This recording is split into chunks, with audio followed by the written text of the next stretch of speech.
recording this presentation so that we can put it on our website. Make sure everybody who couldn't make it tonight or the next session has access to the materials in the recording. Feel free to put yourself on or off camera, and if you could mute your audio, that would be great.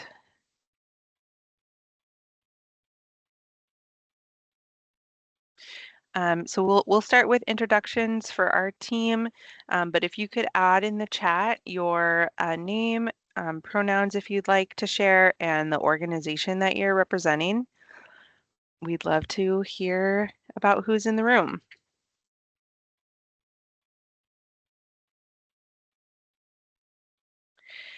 My name is Julia Pasciuto. I use she and her pronouns, and I'm the Funding and Community Investments Manager with the Seattle Equitable Development Initiative.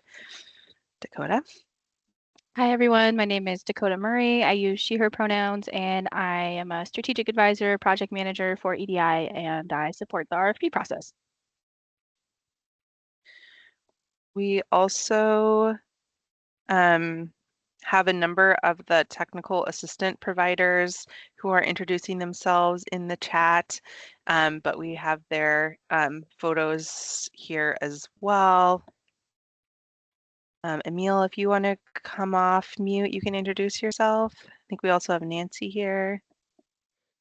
Yeah, hi, my name is Emil Patterson. I'm one of the TA consultants, the technical assistance consultants that's supporting applicants to put in the best possible application this year. So feel free to reach out to us. I mean, you'll be connected with us, or if you haven't been already. Thanks.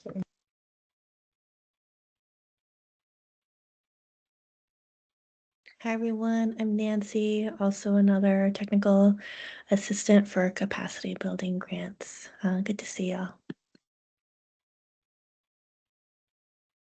I haven't seen Jess or Shannon, but I know we also have Sujin, who's our TA magician. If you want to introduce yourself too. Hi, everyone. My name's Sujin. I use she, her pronouns. If you complete the eligibility screening and go through, you will be hearing from me, and I'll be the one that's matching you up with one of the TA providers. Okay, thank you.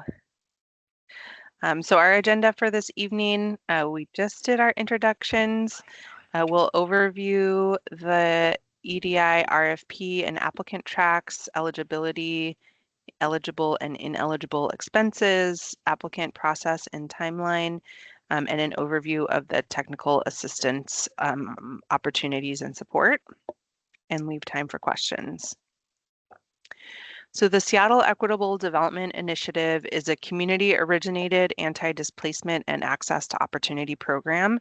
Our main strategy is funding community-owned land and development, which we support through capacity building, pre-development, acquisition, and capital funding.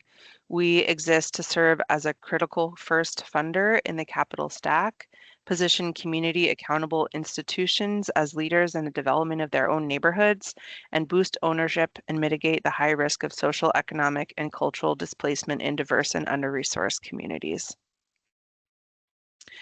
We wanted to give a couple of examples of the projects that we have funded in the past. And I'll just invite folks who are joining to please turn your audio on mute.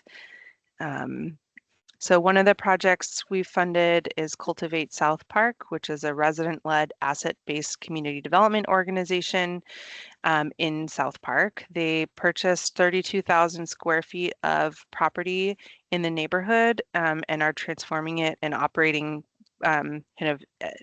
partially operating it as El Barrio, a community-owned cultural space, including 4 buildings that houses South Park Hall, the South Park Idea Lab co-working space, and small businesses, among other public benefits. And the next one we have is the Tubman Center for Health and Freedom, which is going to open in 2027, 2028. They're actually going to be breaking ground very soon to start construction. They have been funded through us over the last couple of years to create a a community health center to provide services to medically marginalized community, really focusing on a healing and restorative form of care. Yeah. And then the last project we wanted to highlight is the Rainier Beach Action Coalition Food Innovation Center, working to create employment pathways for young people, entrepreneurship opportunities, and food justice for Rainier Beach residents. The completed facility contains the Rainier Beach Food Hub on the first floor, which has cold storage, washing stations, and a demonstration kitchen, and the second floor houses the Growth Center, a restorative practice meeting space, and conference room, and staff workplaces. Just give you a sense of the kind of projects that we fund. This is the overview of the EDI RFP. We fund capacity building to support recipient organizations to achieve successful outcomes in their long-term capital projects. And so this is where I'm going to remind folks that we do not fund operating expenses for community-based organizations. It needs to be tied to the development of a future capital project. For new EDI projects, these funds may be used to support organizational development, project visioning, and community engagement, and early project due diligence necessary in forming and planning a capital project. We also fund the capital side of your project, including pre-acquisition planning, property acquisition, pre-development, and construction. So anything that you need to get from vision to implementation. We will fund the acquisition of land and property for non-residential uses. So another important flag for EDI is that we do not fund housing and we do not fund small business operation. You can talk to your TA providers more about kind of the distinction there. And EDI funding can be used to reimburse all reasonable related costs associated with that property transfer. EDI funds may be used for construction costs, and in mixed use projects, the construction funding is prioritized for that non-residential use. And you'll see in the application itself that for the capital funding, the applicants must provide a sources and uses budget and timeline for the overall development.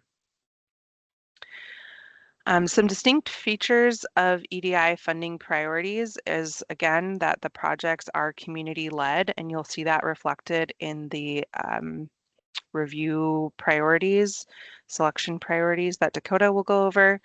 The projects are serving historically marginalized communities, those communities historically subject to policies limiting opportunities for people of color, and neighborhoods experiencing or most vulnerable to displacement due to Seattle's growth, and projects with existing and potential funding sources.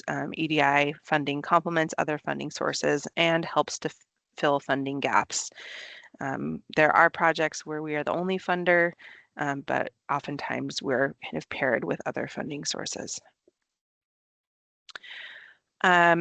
If you've been around EDI before, this might look a little bit different than kind of a few years ago, but this open RFP has kind of two options for applications. One is for shovel-ready capital projects, and that's where we're, I think we'll go into this a little bit later, but means we're the last money in and you're ready to go. And then the other opportunity for funding is as a new capacity building recipient. And what that kind of being funded as a new capacity grantee kind of opens up opportunity for future funding in an EDI pipeline or a closed RFP that we're implementing on an annual basis, where you'll be eligible for ongoing capacity funds and capital to support the project development. And so applying as a shovel-ready capital applicant and receiving money through that pathway, it's kind of one-time funding from EDI at the end, but coming in as a new capacity grantee is really about that relationship building with us at the program, having shared expectations about what comes next, and then kind of mapping your project into our pipeline of other projects that we're funding. This is still me, right, Dakota? Okay. In terms of the application types for the capital shovel ready, this is open to new projects. So it could be that you are an applicant who is already an existing awardee, but you're coming in for a brand new project. There's no cap on the funding. It may include up to 2 years of capacity building in your proposal, 2 years of $75,000 for a total of $150,000. And the total funding available that we have for this pool is 7.1 million with a maximum of 4 projects awarded. And we've set kind of a threshold for the maximum number of projects based on what our kind of ongoing ability to fund those projects are and our staff capacity to be able to support those projects. For capacity building, these are new projects that are in a visioning phase or an early phase of their projects. You could be an existing awardee applying for a new project here. And the funding cap is kind of 1 year of capacity building of $75,000. And again, we'll fund a maximum of 4 projects. So we have $300,000 set aside. You want me to jump in now? I'm happy to do that. Okay. All right. So talking about the eligibility, and this does look a little bit different than it has in previous years. It's a little similar to last year, but more built out. And then that's kind of different than any previous year before that. So if you've applied, let's say 2023 and before, this is going to look a little different. So I know Julia kind of already touched on this. So for the capital and shovel ready side of things, we are defining shovel ready as basically being that you have permits that are issued, you have construction that's ready to begin. We are the final funding needed. So that's that gap filling, closing out the project funding versus previous versions of EDI where we've often been kind of the first in funding. This is that big difference this round. The project should be completed by the end of 2028 or at least have a reasonable narrative around getting completed by 2028.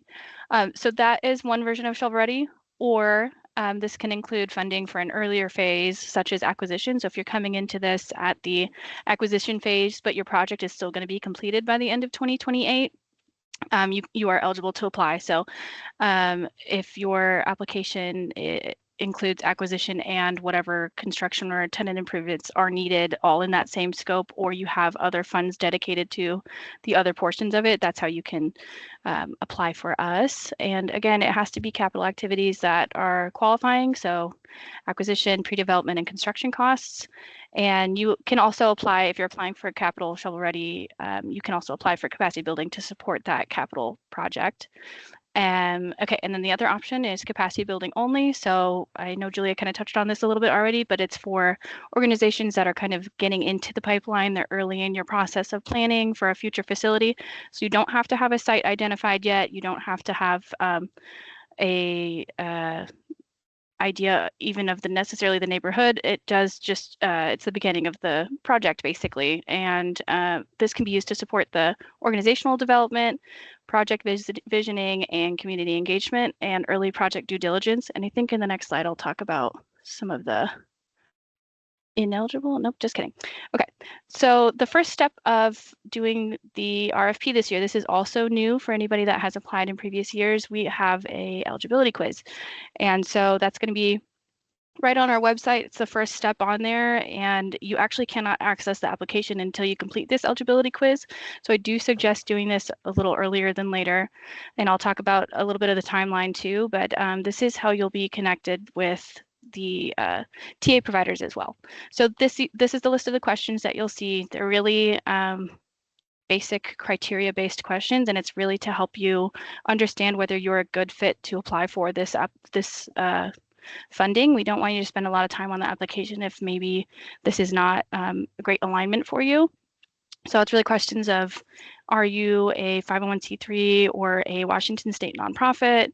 Are you planning to provide services in the city of Seattle specifically? Things like that. So please take time to go through the eligibility quiz, and you can refer to our guidelines document as well to get a little more information on some of these things. And once you complete this, that's where you'll get the link to the application, and then you'll be connected with a TA provider. Okay, here we go. So capacity building projects, eligible costs, that is administrative and staff time specific to the project. And so it can be an organization staff, but as long as they are doing time to commit to the eventual planning and development of this specific EDI capital project that will happen. So if you're coming in at the earlier phase and you don't have a site identified yet, it's that time that's focusing on kind of building out the vision for that specific project. And that can also include some professional and technical consulting services. So that can be if you're a little further along and you want to do some design and feasibility studies, or maybe you want to begin doing capital fundraising so that you can build out that capital stack and apply to other grants for your larger project. This can also be for community engagement and research processes that help understand community space needs or inform the project. So we always want to see that you're engaging with community and appropriately compensating them for their time.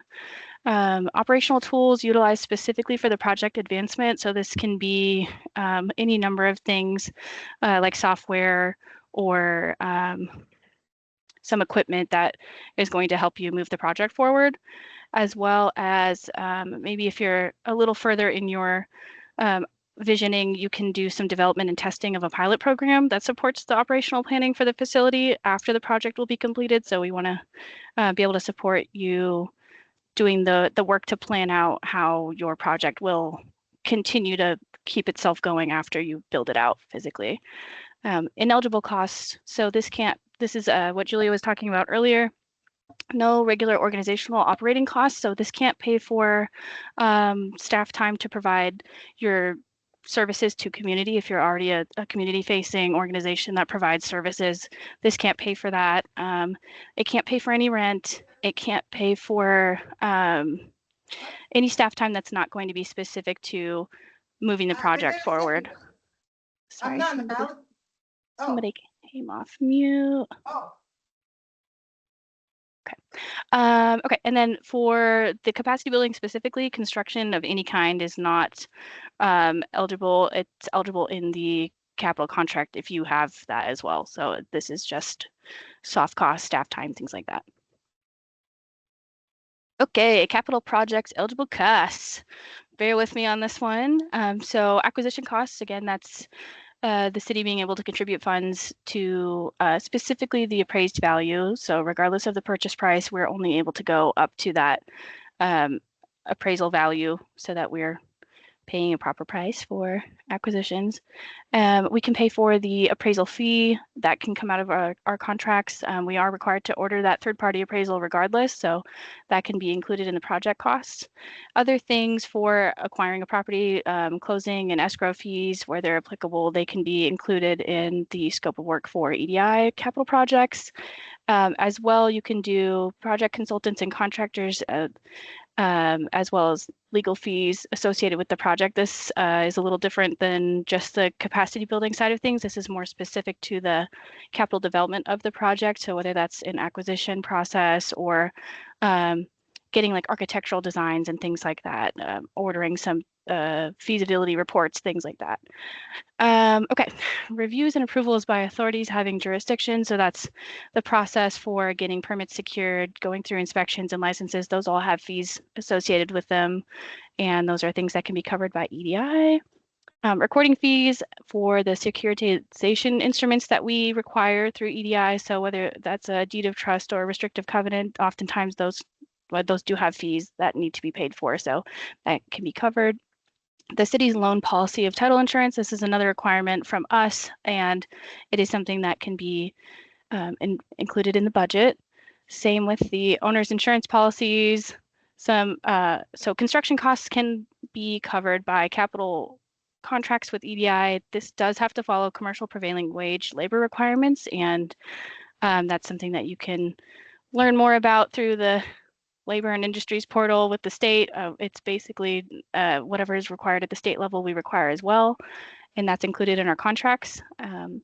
Fixed equipment and systems. So this does not mean, generally we do not cover furniture that's movable. There are some specific types of equipment that are more permanently installed or with the unit, that can be covered, or some like technical medical equipment, things like that, that can be covered. That's a little case by case.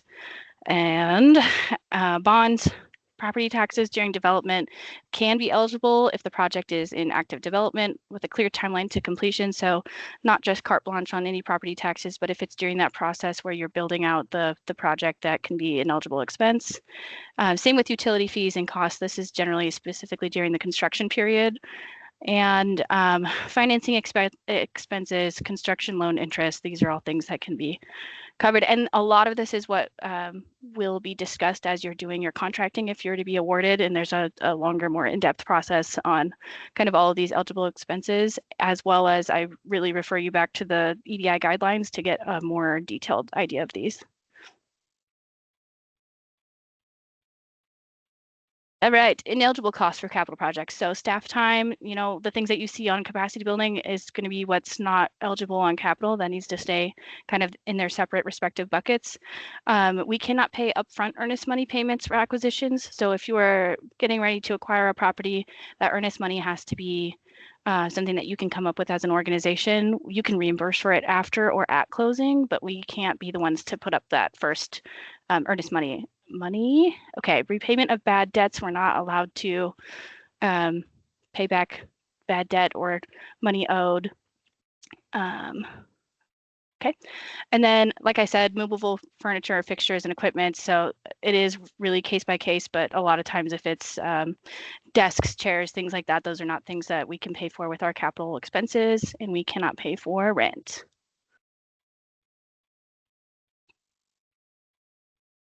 Okay, application process. Thanks for bearing with me through the eligibility, and let's move on to the application process. Okay, so like I said, the first thing that you'll want to do is complete that eligibility screening. You'll want to do that sooner than later. And it's really, it's not questions that get reviewed. It's not questions that have a score associated. It's really just to see if you're a good fit for applying with us.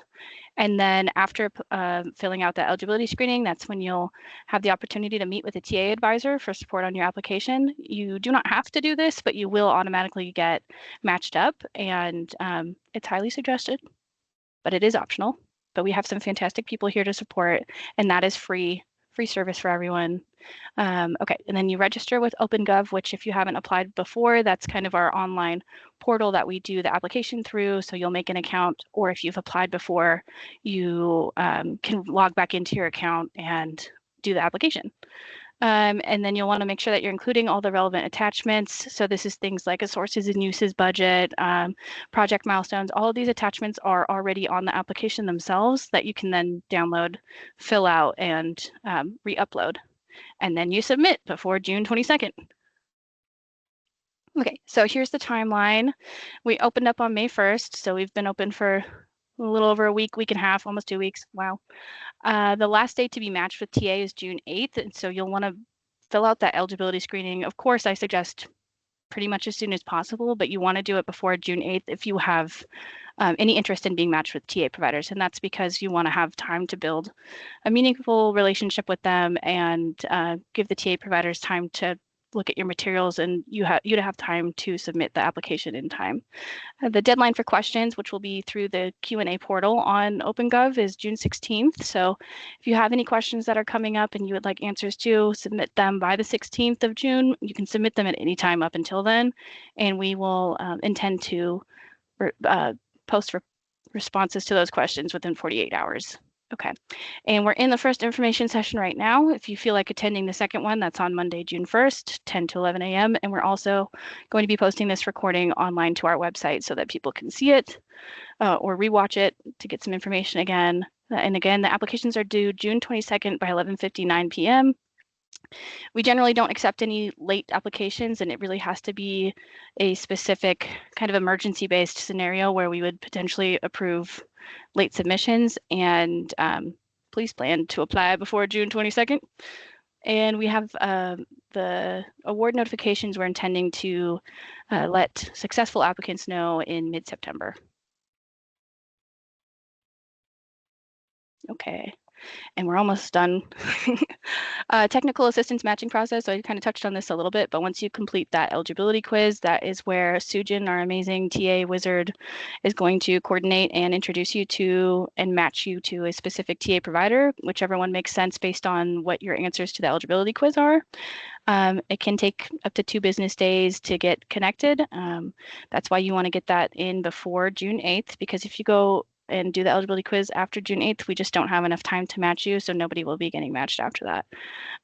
Okay, and then you can receive up to 5 hours of support, so that can be a combination of a meeting, review of your application materials, feedback on application materials, and that's per TA advisor. And so if you're applying for capacity building, you'll likely get connected with a grant support specifically TA advisor.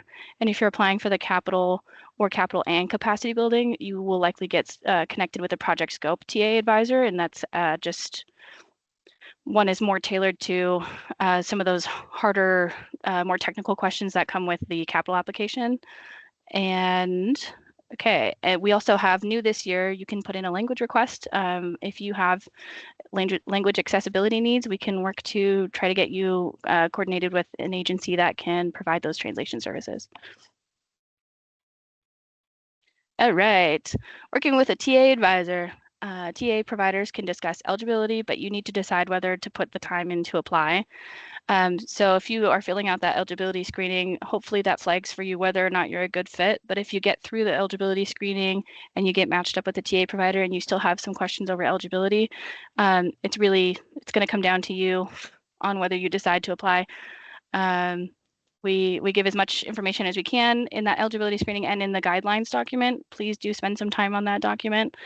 Okay, and TA is guidance, not direction. So that really means that they're giving you support or answering questions that you may have, but it's going to come down to the community review panel who's going to recommend the decision. So it is a competitive process. We have always way more applications and way more community need than we have funds for, and that's just the harsh truth of it all. But that's what our TA providers are here for, to help you put your best foot forward. Okay, scoring and guidance. So each scored question is reflected in the rubric. So we have the rubric broken out as its own document on our EDI website. It's available now. Please feel free to look through that. It kind of helps guide what we're looking for in a strong application and what kind of a application that has some room for growth would look like. The guidelines are also, like I've been saying, and I'm going to keep saying, a really important resource for preparing your application. And the review and recommendations for funding, they're conducted by a community review panel. So that's comprised of a couple of EDI board members and then community members that have gone through somewhat of a vetting process to make sure that they are a good fit and stewards of our funds. How much more? Here we go. All right. So now we're kind of getting into those rubric sections. These are strong responses to some of these specific sections where there will be questions. So site control and due diligence, this is more for the capital. This is not for the capacity building. So take that into account. But a strong response will have the project demonstrating a preparedness to complete the proposed project phase by a combination of several due diligence items being completed and a fleshed out project team. And each of these kind of individual bullet points are specifically in response to a question that gets asked on the application. The proposal clearly lists potential risks to the specific project with direct strategies to ensure that the project will move forward. So this is what a strong site control and due diligence looks like. Okay. And then project scope and capacity questions, strong responses again. The organization has a clear plan and milestones for delivering the proposal through defined use of capacity building funds. So they're really making the connection of how they're going to use the capacity building funds to deliver the project that they're proposing. The provided budget is comprehensive and inclusive of the full project scope costs with sources both committed and proposed. So if that's sources that you've applied to and you know that you're receiving or you have already received, as well as other applications that you've applied. So if you're applying for other grants or philanthropic funding, but you don't have a response yet and you don't know if you're getting those funds, please put those in as well as proposed so that we can kind of get a fuller picture of how prepared you are, how much work you've kind of done for getting your capital stack. And then the project scope of work checklist clearly aligns with the submitted budget and project milestones. So there's a checklist option in one of the questions that kind of asks you which things are you intending to use this funding for? So this is a little bit more for the capital side of things. We want to make sure that that's really lining up with what you're saying is going to happen over the course of the next 2 years. And the proposal clearly states that EDI funding will be the last funding necessary to complete the identified project phase as supported by the sources and uses sheet. So again, capital projects in this round of funding have to be coming in for us to be filling that final gap. Okay, strong responses to the narrative questions. I think we're pretty close to being done. Okay, so this is going to be both for capital and capacity building. And again, each of these points are specific questions that get asked. So these are going to be strong answers. So displacement risk and access to opportunity. The applicant demonstrates how the programs and services will mitigate displacement risks or opportunity gaps. Equity drivers. The proposal thoroughly and effectively describes measurable outcomes that advance 3+ specific EDI equity drivers. And these equity drivers are listed on our website, as well as the guidelines document really goes in on all of these components. These are kind of core things to EDI that have been in all of our applications to date. So if you've applied before, you're familiar with these questions. Depth of relationship to community. I know Julia talked about that before. We really want to see how you are engaging community in the beginning of your project and how you're continuing to engage with community throughout your project, and also outlining why community is prioritizing this specific project, as well as a clear description of how the project is going to remain community accountable. Woo! Thanks for listening to me talk for 5 million years. We are ready for questions. Feel free to put them in the chat or to come off mute. Hello? Hello. Hi, it's Donald King. I have a question on acquisition. Can 99-year lease funds qualify as acquisition funds? We do. Oh, go ahead, Julia. Go for it. Yes, if you can make the case of why that is still combating displacement, basically, if there's if you can make the argument for why that 99-year lease is a good fit for this program, there is specific requirements that we've laid out where a 99-year lease does fall under the really long-term leasing option. Okay, thank you. Yeah. Yeah, priority is for ownership, kind of tying in the community wealth building component and the opportunity for kind of owning that asset. Melinda asked if Hi, we can this is provide. David. I'm going to pop to the chat for one, and then I'll come back to you, David, okay? Will you provide an example of a prior successful application? I don't know that we've ever shared an application kind of publicly in that way, but the rubric and criteria are very strong indicators. It also just is a very competitive process, and the review committee puts in a lot of time and effort and thoughtful reflection on the proposals that come in, making sure that we're kind of have a balance of the types of projects and the geographies and addressing the critical needs. So I think the project, there are some projects listed on our website that you can learn more about, but we don't have the applications itself. David? Hi, thank you. The TA advisors, do they do site visits or is it all remote advising? That's a great question. To the best of my knowledge, I think the majority of them will be remote, but I think that's a conversation you can have with your specific TA advisor if that's something that the TA advisor is interested in. But there's no expectation from our part that they have to do anything in person. Okay, thank you. And I'm going to head to the chat for one, and then I see your hand, Peter. The source of EDI funding, we have two funding sources. One is there are local city funding sources, the short-term rental tax and the payroll expense tax funds the program. Peter. We have we are a 501c6 as a chamber. We do have a sister organization ACE, African Community Empowerment, which is a 501c3, can we use that as a physical agent?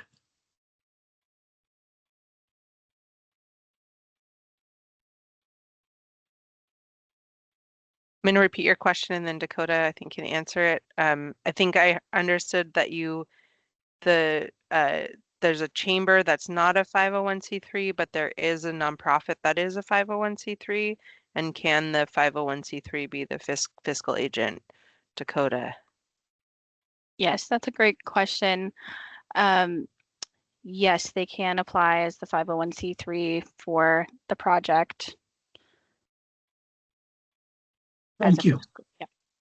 Yeah, I think there's been some distinction for EDI in the last couple of years about having a fiscal sponsor that is not affiliated with the organization. And so we accept fiscal sponsors for the capacity building portion of your award, but you need to, the nonprofit organization needs to own the facility, the nonprofit that is going to be managing the operation. Thanks, Julia. Yes, I agree. Yeah, okay. Yeah, thank you, because we have in the past received funds from, for example, Seattle Foundation, which were required to, we have used ACE, in other words, our 501c3 as a physical agent. Yes, that's it wouldn't be as a fiscal sponsor for the capital side. It would have to be that you're comfortable with the 501c3 being the owner of the property itself for the capital side of it. 501c3 has to be the owner? Or a Washington state nonprofit, yeah.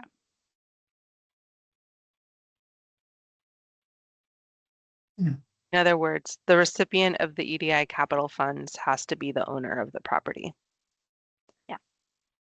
Or okay, the recipient will be African Chamber of Commerce using their sister 501c3 organization ACE to obtain the funds.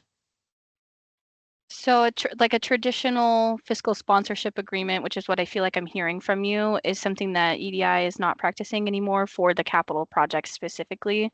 So you would either have to have that sister organization be the ones that receive the funds and they are the ones that are on the security documents, or you would have to have, you wouldn't be eligible to apply as the 501c6 organization. Okay. Unless it's just capacity building, in which case you can apply as a fiscal sponsorship. So you can move forward with that in capacity building. Okay, thank you. And then I think we'll go to the next chat question and then back to any raised hands. So thank you for the information. Can a new 501c3 nonprofit with experienced board members but without previous projects still apply or have a chance to receive support for capacity projects? Yes, yeah, there's no requirement to have had any previous projects. If you're a 501c3 nonprofit and you have the documentation to prove that, then you are eligible to apply for either capacity or capital projects.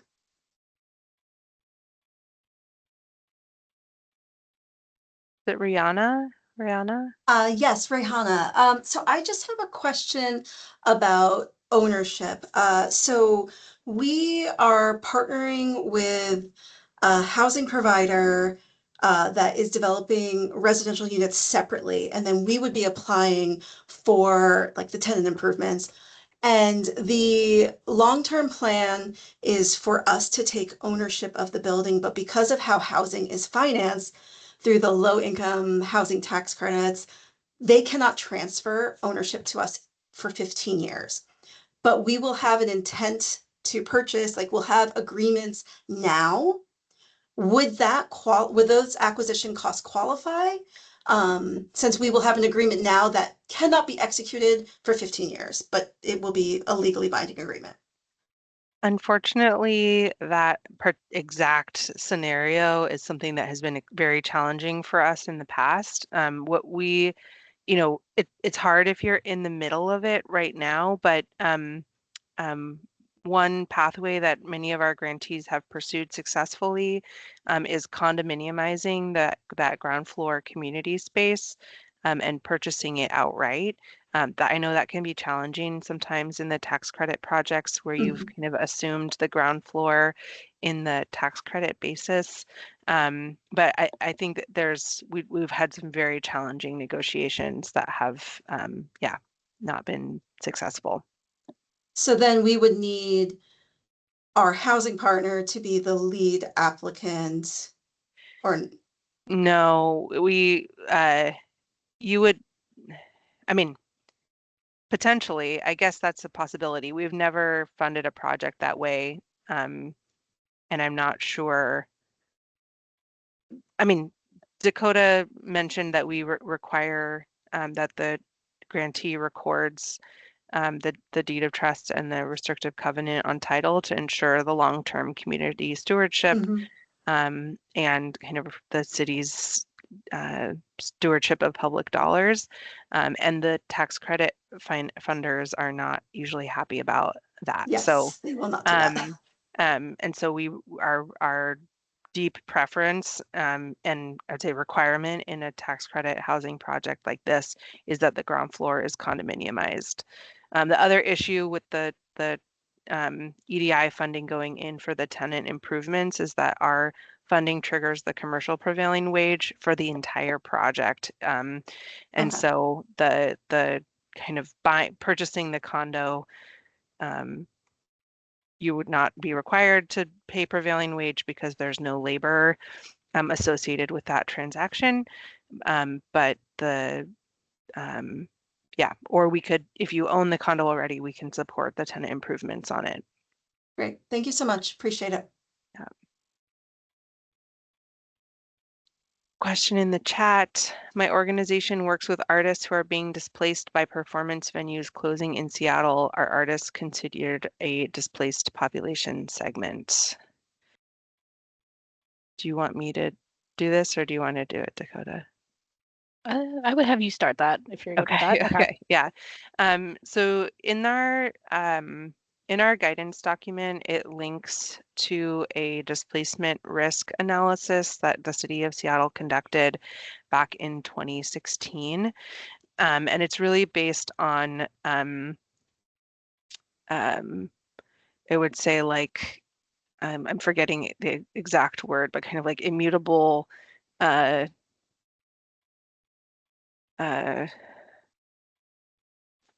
factors, I guess, of displacement risk.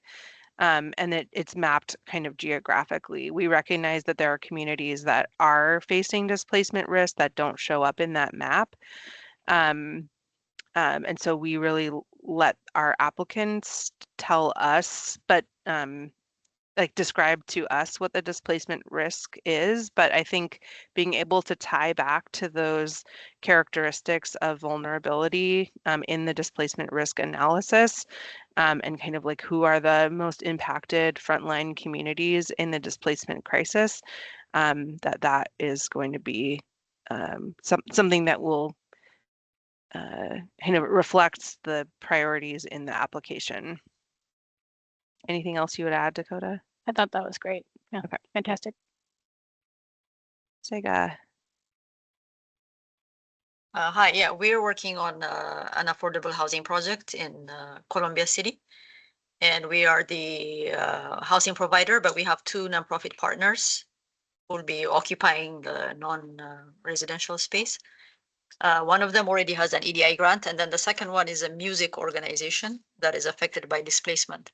Will they be eligible to apply for the capacity building grant? I think that's similar to what Julia was just describing. It's going to be what you're able to tell us as a narrative for why they're facing displacement and how connected they are to that displacement vulnerability index, different factors that are coming in. So I would say music as its own. I think it would kind of similar to the other question, you would maybe want to pull in some other factors that can kind of shape that narrative so that the review committee can feel comfortable that this is really addressing some kind of core displacement issues in Seattle. Okay, so is maybe just a quick follow, is Rainier Valley like in those parameters an area that's been in the study? Yeah. Okay. Yes. Yeah. Yeah. Okay, thank you.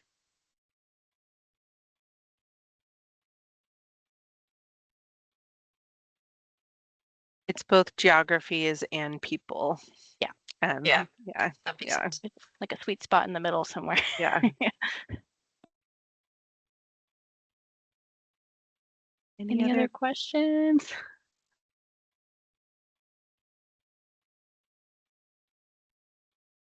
And the TA providers are equipped to be able to answer the question. You know, some questions, they'll be funneling those questions back up to us. So we're making sure that we're kind of answering them publicly in OpenGov.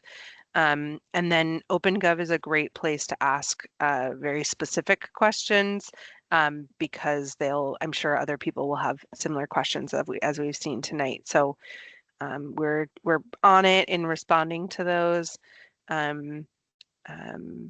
I think one note is that please don't reach out to staff during this time. We're not able to give guidance and advice. That's what the TA providers are here for. Yeah, if you do reach out to staff, they will just redirect you to put that question in OpenGov so that we can answer it fairly for everybody to have equitable access to the response from that question.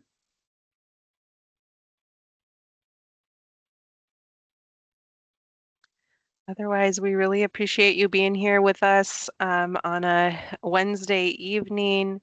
I know a lot of folks in the South End are without power right now, so I hope they'll be able to access this after we post it online.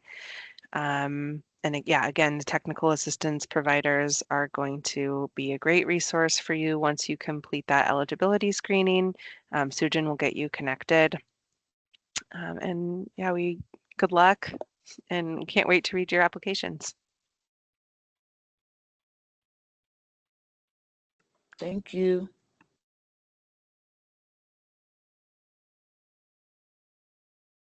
Should we end it? Okay, thank you, everyone. We're going to end the meeting now.